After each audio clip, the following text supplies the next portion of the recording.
దేవుని పరిశుద్ధ నామమునకు ఘనత మహిమ ప్రభావములు కలుగునుగాక. హల్లెలూయా. మరి ఒకసారి ఈ అనుదిన బైబిల్ ధ్యానములకు మీ అందరినీ మన రక్షకుడు ప్రభు అయిన యేసు క్రీస్తుల వారి పరిశుద్ధ నామంలో ప్రేమతో ఆహ్వానిస్తున్నాను. ప్రియులారా, యేసు క్రీస్తు ప్రభులు వారు బోధించినటువంటి పరలోక రాజ్యపు ఉపమానములను ధ్యానిస్తూ ఉన్నాం. లూకా సువార్త 15వ అధ్యాయంలో క్రీస్తు ప్రభులు వారు తప్పిపోయి తిరిగి చేజిక్కించుకున్నటువంటి, లేదంటే తప్పిపోయి తిరిగి కనుగొన్నటువంటి అంశమును బట్టి 3 ఉపమానాలు క్రీస్తు ప్రభులు వారు బోధించారు. మొట్టమొదటిది తప్పిపోయినటువంటి గొర్రె, రెండవ ఉపమానము పోగొట్టుకున్నటువంటి నాణెము, అలాగే మూడవది లూకా సువార్త 15వ అధ్యాయము 11 నుంచి మరి 32 వరకు ఉన్నటువంటి లేఖన భాగాల్లో తప్పిపోయినటువంటి కుమారుడు. హల్లెలూయా. మరి ఈ 3 ఉపమానములలో క్రీస్తు ప్రభులు వారు తప్పిపోయి తిరిగి మరి పొందుకోవడము అనేటువంటి అంశాన్ని బోధిస్తూ మారు మనస్సును గురించి క్రీస్తు ప్రభులు వారు ఈ 3 ఉపమానాల్లో బోధించాడు. ఒక పాపి మారు మనస్సు పొందితే దేవుని దూతల ఎదుట సంతోషము కలుగుతుందని క్రీస్తు ప్రభులు వారు మరి మారు మనస్సు యొక్క ఆవశ్యకతను, మారు మనస్సు యొక్క మరి విశిష్టతను, మారు మనస్సు యొక్క శక్తిని గురించి క్రీస్తు ప్రభులు వారు ఈ ఉపమానాల ద్వారా తెలియజేశాడు. మొట్టమొదటి ఉపమానంలో ఒక మనుష్యునికి 100 గొర్రెలున్నాయంటున్నాడు. లూకా సువార్త 15వ అధ్యాయము. ఒకప్పుడు సమస్తమైన సుంకరులను, పాపులను ఆయన బోధ వినుటకు ఆయన దగ్గరకు వచ్చుచుండగా పరిసయ్యులను, శాస్త్రులను అది చూచి ఇతడు పాపులను చేర్చుకొని వారితో కూడా భోజనం చేయుచున్నాడని చాలా సనుగుకొనిరి. అందుకు ఆయన వారితో ఈ ఉపమానం చెప్పెను. మీలో ఏ మనుష్యునికైనా 100 గొర్రెలు కలిగి ఉండగా వాటిలో ఒకటి తప్పిపోయిన ఎడల అతడు 99 అడవిలో విడిచిపెట్టి తప్పిపోయినది దొరకు వరకు దాన్ని వెతికడా. హల్లెలూయా. ఇక్కడ మరి ఆ ఒక మనుష్యునికి 100 గొర్రెలు ఉన్నప్పుడు, 100 గొర్రెల మంద ఉన్నప్పుడు, ఆ 100 గొర్రెల మందలో నుంచి ఒక్క గొర్రె తప్పిపోయినా ఆయన ఆ గొర్రెను వెతకటానికి వెళుతూ ఉన్నాడు. ఆ తప్పిపోయినటువంటి గొర్రెను గురించి మరి వెతకటానికి ఆ యొక్క యజమానుడు వెళుతూ ఉన్నాడు. మరి తప్పిపోయినటువంటి గొర్రెను కనుగొన్నప్పుడు యజమానుడు ఎంతగానో సంతోషిస్తున్నాడు. అలాగే ఆయన అన్నాడు, ఇదిగో నీతిమంతులు 99 మంది నీతిమంతుల విషయమై కలుగు సంతోషము కంటే మారు మనస్సు పొందు ఒక్క పాపి విషయమై పరలోకమందు ఎక్కువ సంతోషం. హల్లెలూయా. మారు మనస్సును గురించి యేసయ్య మాట్లాడుతున్నాడు. అలాగే మరి లూకా సువార్త 15వ అధ్యాయం 8 నుంచి 10 వచనాల్లో ఏ స్త్రీకైనాను 10 వెండి నాణెములు ఉండగా వాటిలో ఒక్క నాణెము పోగొట్టుకుంటే ఆమె దీపము వెలిగించి ఇల్లు ఊడ్చి అది దొరకు వరకు జాగ్రత్తగా వెతకదా? అది దొరికినప్పుడు తన చెలికత్తెలను, పొరుగువారిని పిలిచి నాతో కూడా సంతోషించుడి, నేను పోగొట్టుకున్న నాణ్యం దొరికినదని చెప్పును కదా. అటువలే మారు మనస్సు పొందు ఒక్క పాపి విషయమై దేవుని దూతల ఎదుట సంతోషము కలుగును. హల్లెలూయా.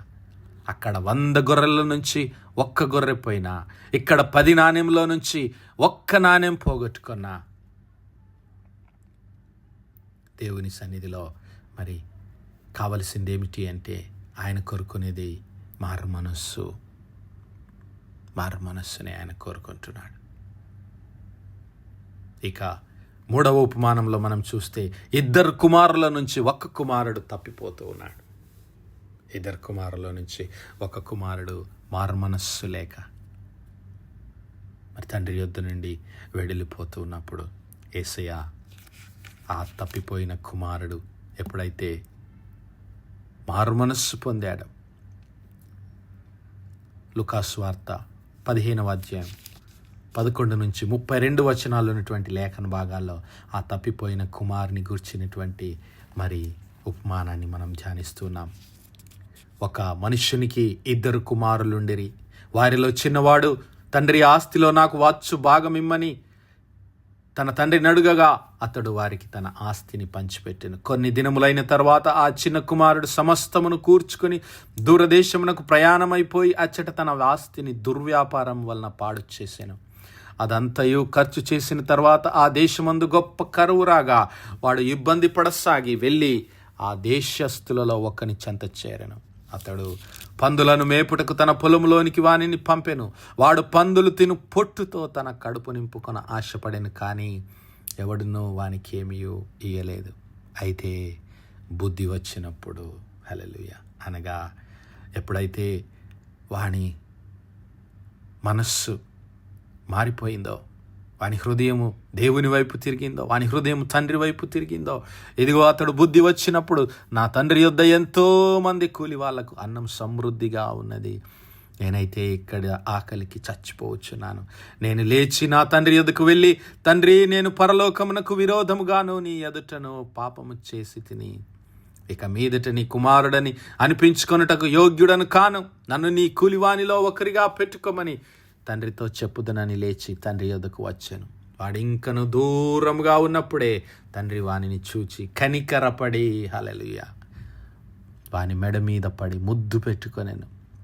అప్పుడు ఆ కుమారుడు అతనితో, తండ్రి, నేను పరలోకమునకు విరోధముగాను నీ ఎదుటను పాపము చేసి తిని ఇక మీదట నీ కుమారుడని అనిపించుకొనుటకు యోగ్యుడను కానా నేను. అయితే తండ్రి, హల్లెలూయా, ఆ కుమారుడు మారు మనస్సుతో తండ్రి యొద్దకు వచ్చాడు. అయితే తండ్రి తన దాసులను చూచి ప్రశస్త వస్త్రములను త్వరగా తెచ్చి వీనికి కట్టి వీని చేతికి ఉంగరం పెట్టి పాదములకు చెప్పులు తొడిగించుడి, క్రొవ్విన దూడను తెచ్చి వధించుడి, మనము తిని సంతోషపడదాము.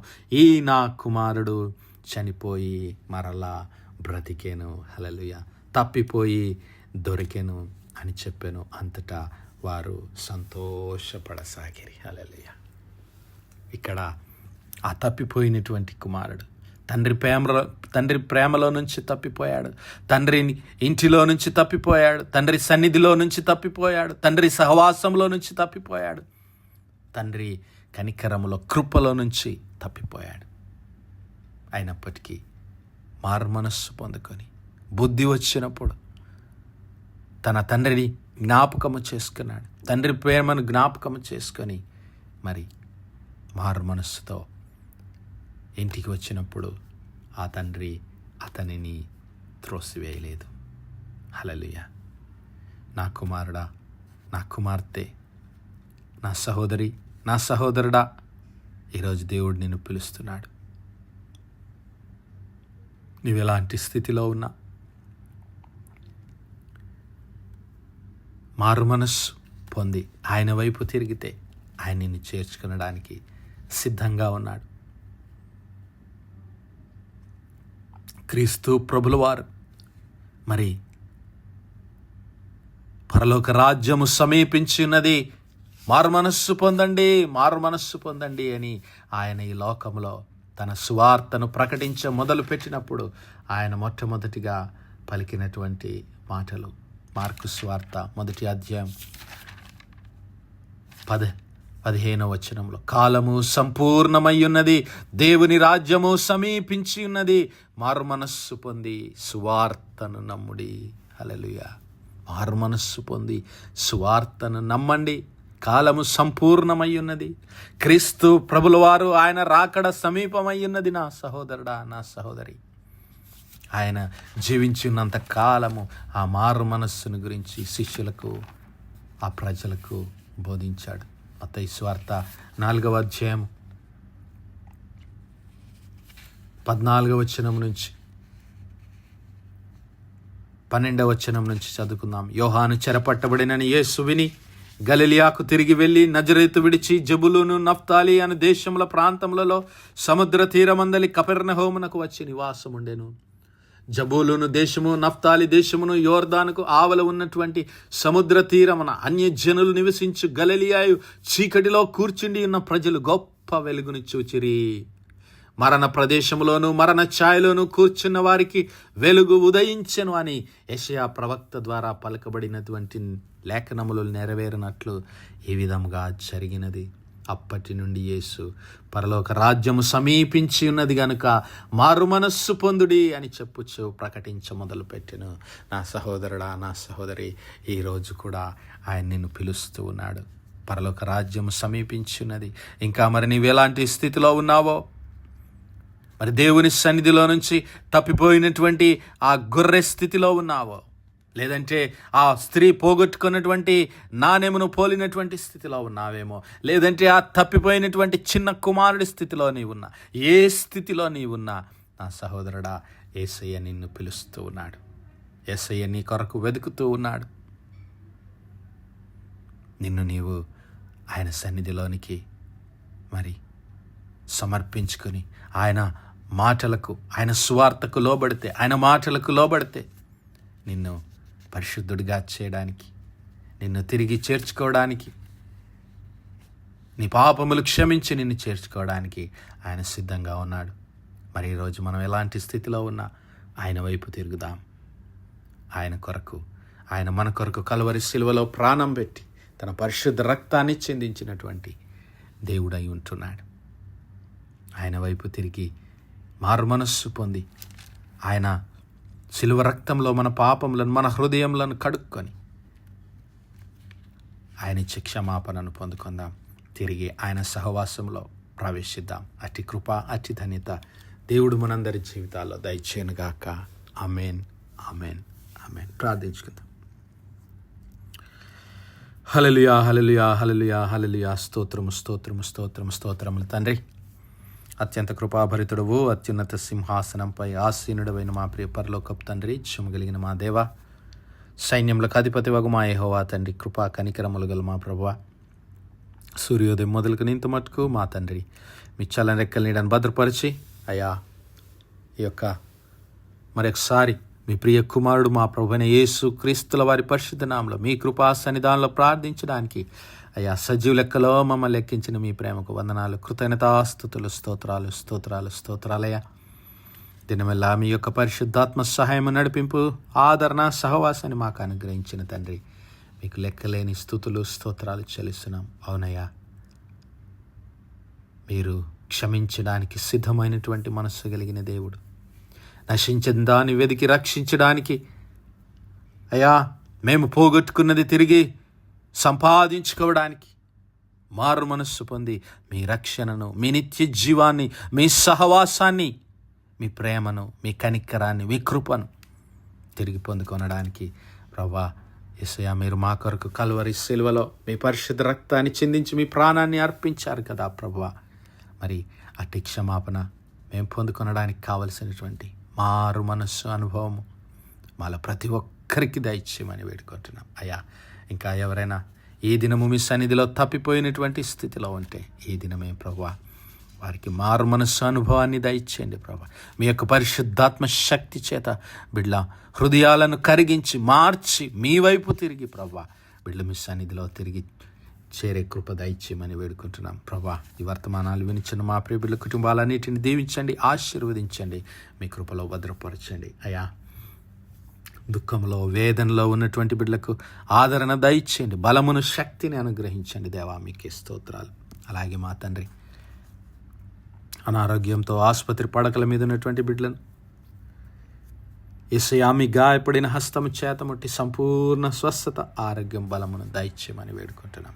కృపగల దేవా, మరి దేశ విదేశాల్లో ఉద్యోగాల నిమిత్తం, చదువుల నిమిత్తం, వ్యాపారాల నిమిత్తం ఉన్న మా ప్రియ కుటుంబాలన్నిటిని దీవించి ఆశీర్వదించి మీ కృపలో జ్ఞాపకం చేసుకొని మని మహిమ, ఘనత, ప్రభావాలు మీకే చెల్లిస్తూ మా ప్రభును, మీ ప్రియ కుమారుడు, మా రక్షకుడైన యేసు క్రీస్తుల వారి పరిశుద్ధ నామమున ప్రార్థించి వేడుకుంటున్నాం మా పరలోకపు తండ్రి. Amen, amen, amen. God bless you all. Praise the Lord. Shalom.